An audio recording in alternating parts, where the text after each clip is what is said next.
Утрински стихови од Библијата. 19 август.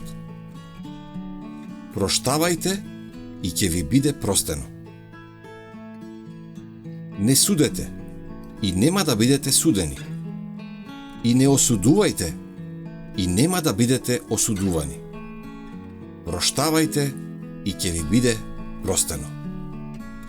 Лука 6:37. Исус поучува дека можеме да добиеме проштевање од Бога само тогаш кога и самите им проштеваме на другите. Божјата љубов е таа што не привлекува кон Него. И таа љубов не може да го допре нашето срце, а во нас да не разбуди љубов кон нашите браќа. Човекот кој не е подготвен да прости, го затвора единствениот канал преку кој и тој самиот може да прими милост од Бога. Не треба да мислиме дека ако оние што не повредиле не ја признаат грешката, имаме право да им гоускратиме нашето простување.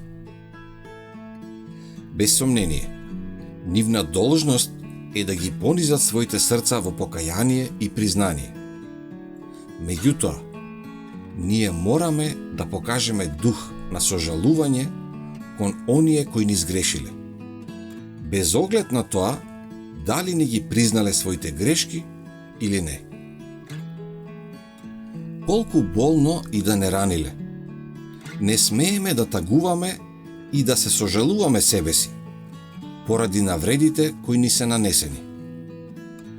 Како што очекуваме Бог да ни ги прости навредите што сме му ги нанеле, така и ние мораме да им простиме на сите оние кои ни нанеле некакво зло. Но проштевањето има многу пошироко значење отколку што мнозина мислат.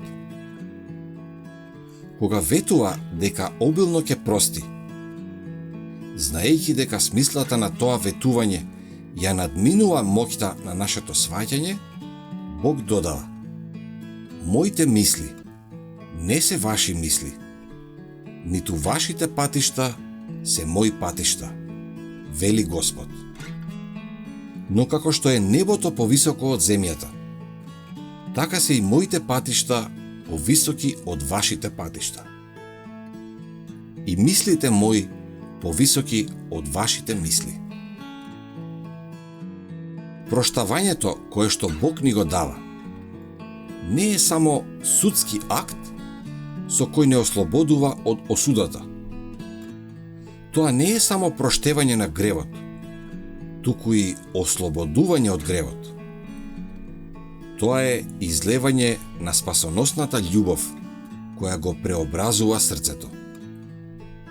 Бог во Христа се дал себе си за нашите гревови.